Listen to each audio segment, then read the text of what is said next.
Welcome to Out of the Break, a behind-the-scenes look at the most pressing issues in the world of college football as it relates to North Central Florida. Out of the Break is brought to you by Chris Doering Mortgage. Now here's the host of the Sports Fix, Adam Reardon and Chris Doering. Welcome to another edition of Out of the Break. I'm Chris Doering with my partner Adam Reardon, host of the Sports Fix, AM 900 in Ocala, AM 850 in Gainesville, online at ESPNGo1.com. Catch us every day, weekdays from 10 to noon.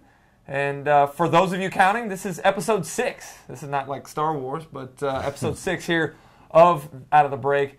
As we turn the calendar to October, that means we are officially 1/3 of the way through the college football season.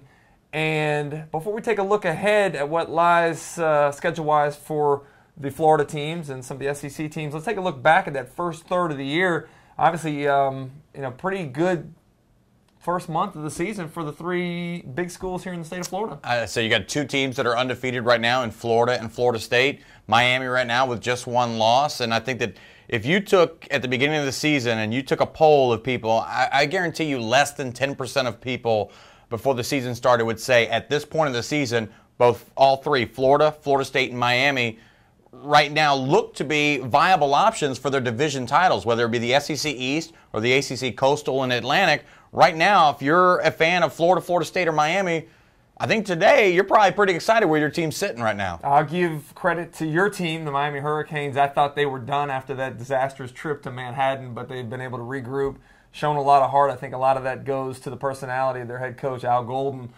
So credit to those guys for being able to bounce back. Still some big-time concerns over the defense. I don't know how you can win as you get into the heart of your ACC schedule with the type of defense they've been playing. But obviously have been fortunate and been able to outscore every opponent they played with the exception of K-State. In the end, I mean, you just got to outscore the other team by one.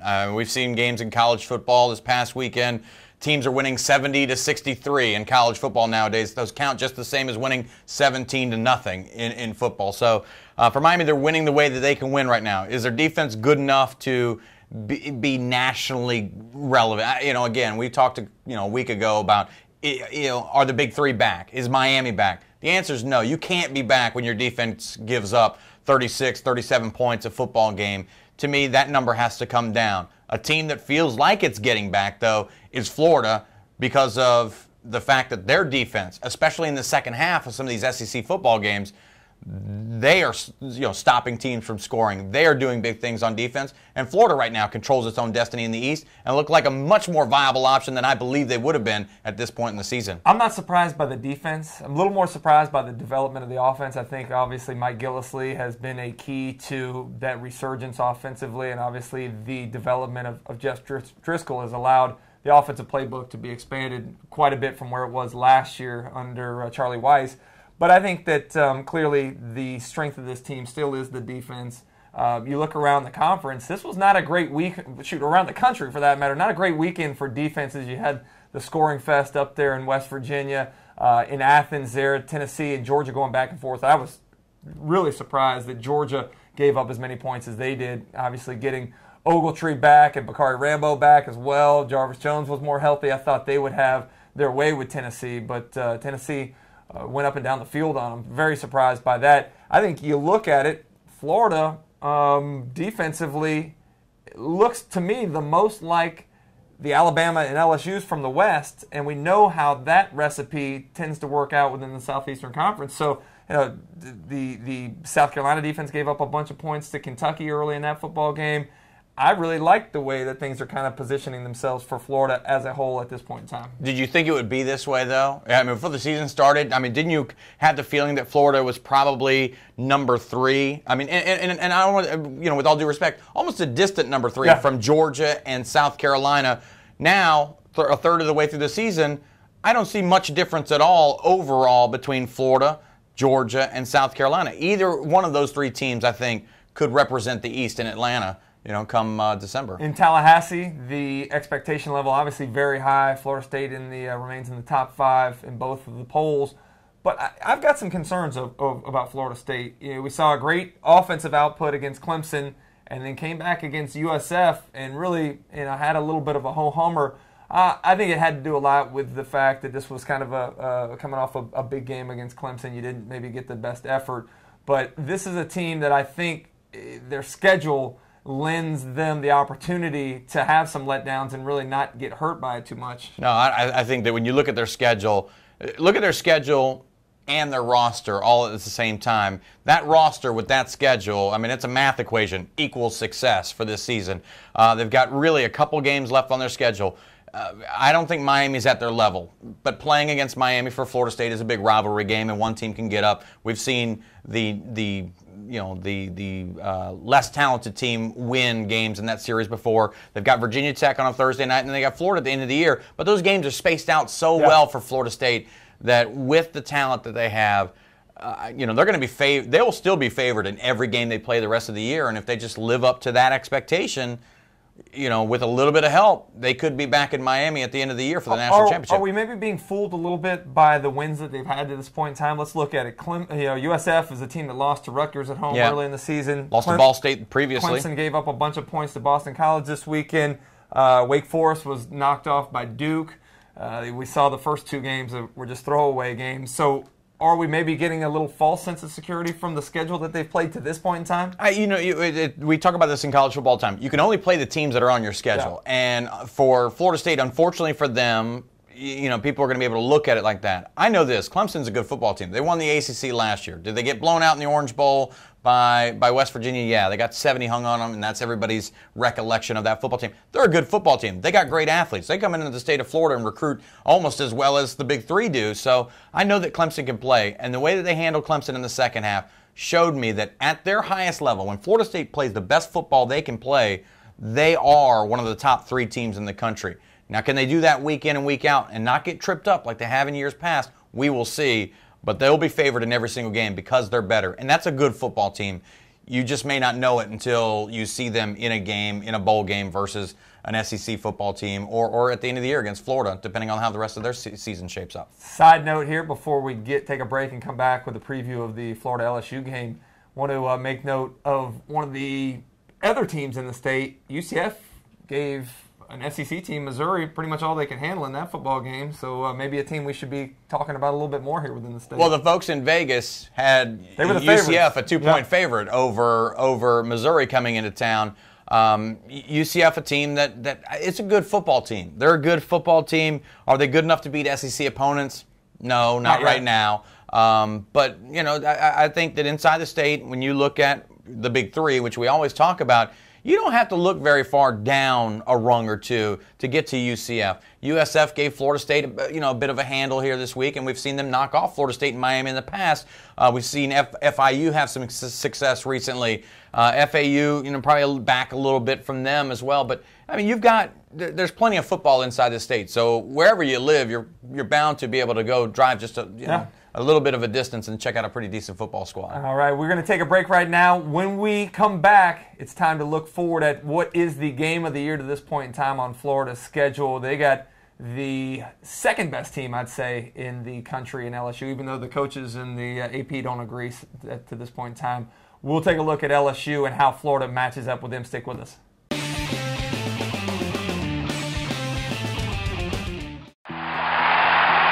It was here in this end zone where I caught my SEC record-breaking touchdown. But all of those touchdowns would not have been possible if it weren't for great teammates working together for one goal. The same is true when it comes to purchasing a home. At Chris Doering Mortgage, our experienced and knowledgeable team can handle all types of loans. And like football, timing is everything. With rates at historic lows and prices from a decade ago, now is the time to buy. Call us today to put my all-star team to work for you. Chris Doering Mortgage, a name you know, a name you can trust.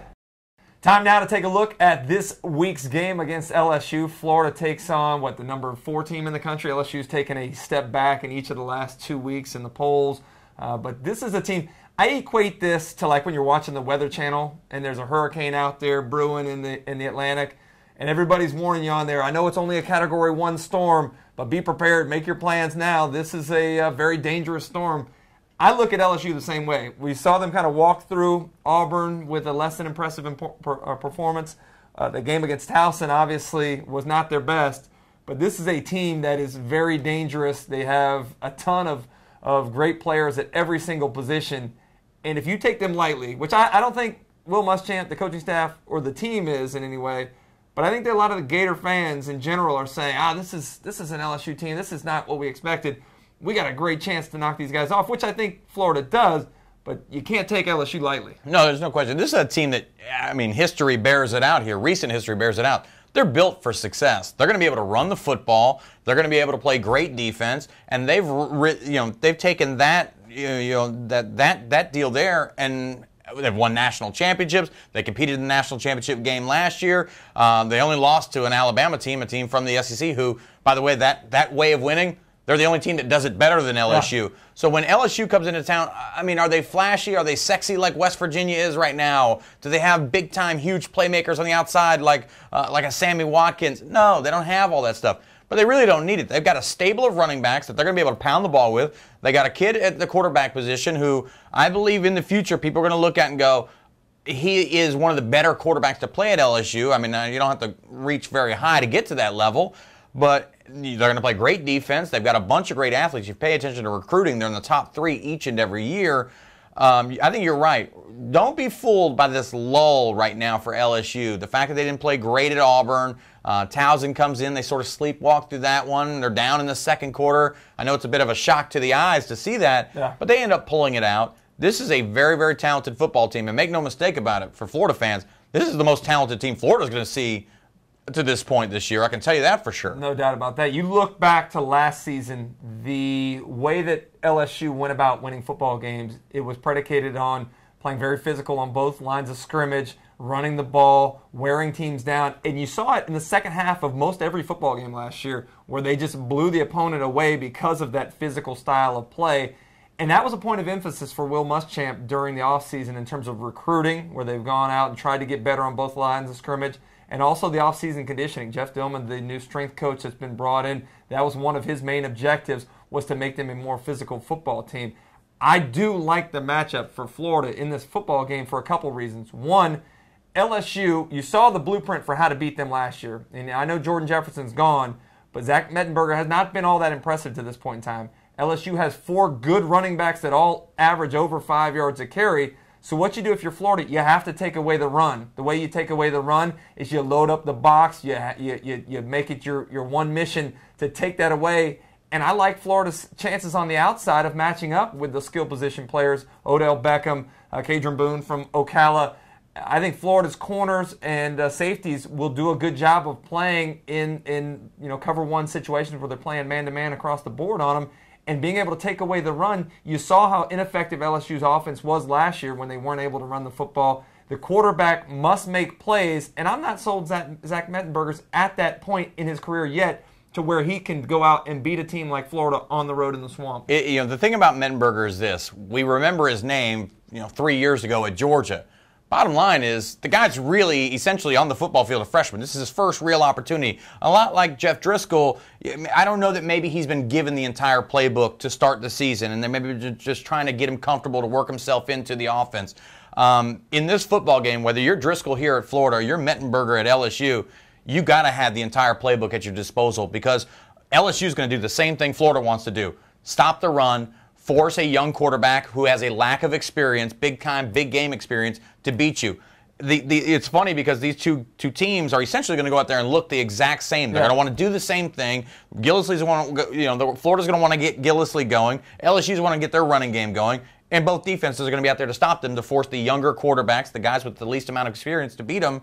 And in the end, whoever does that best is going to win this football game. It's important that Florida gets a number of different guys in that rotation on the defensive line like they've done all season long. You've seen the difference in the second half when Florida's defensive line is more rested than the opponent's offensive line. They dominate the line of scrimmage in the second half, so I think that's going to be an important thing to watch. You mentioned conversely about LSU's defense. The one thing I think Florida has a disadvantage on is at that line of scrimmage war there in the trenches. I think the defensive line for LSU is much better than what Florida's offensive line is right now.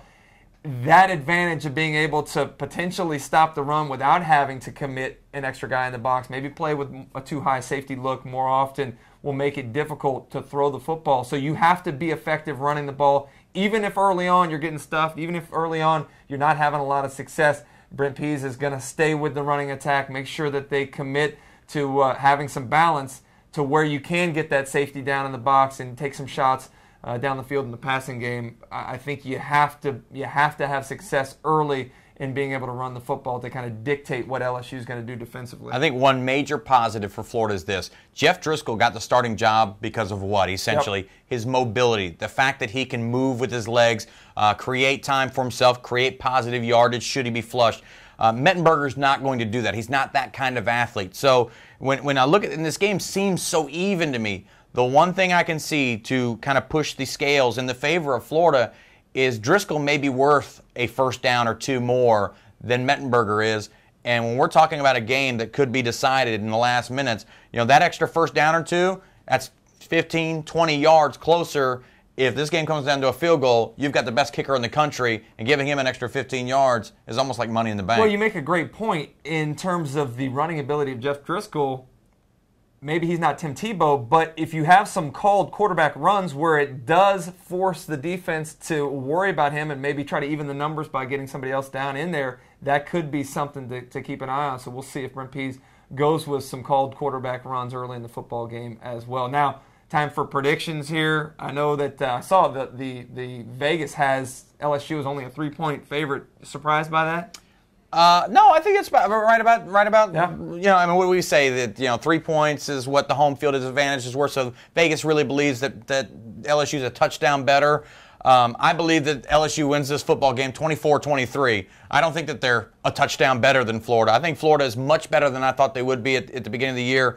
But LSU, I expect them to play their best game thus far because it's the biggest game for them. And I just think up and down the roster, 1 through 85, they're a better football team right now than Florida is. It's funny because over the years we've seen Les Miles go from one year making some crazy calls that work out to another year making some crazy calls that don't work out. I think this is the year that he makes some crazy calls and things don't work out well for him. Look for a little clock mismanagement or something like that as well. I think Florida wins this football game, and I think they end up winning it the same way they have with the rest of the games this year. It's by wearing teams down and pulling away in the second half. I think they do that rather easily. 27-13, my friend. 27-13. 27-13, 2-touchdown victory for the Gators. We'll see if we're right. Come back and join us next week here out of the break. Appreciate you being around with us. Does it seem like there's a home refinance program for everyone but you, the responsible homeowner? Hi, Chris Doering here for Chris Doering Mortgage, and I'm excited to announce the Government Initiative Streamlined Refinance Program. With rates at historic lows, it's never been easier to refinance, saving you tens of thousands over the life of the loan. If you've made your current payment on time for the past 12 months, you may be able to refinance with no appraisal, no income verification, and no closing costs. Not sure if you qualify? Give us a call. Don't miss this once-in-a-lifetime opportunity. Chris Doering Mortgage, a name you know, a name you can trust. Out of the Break is brought to you by Chris Doering Mortgage.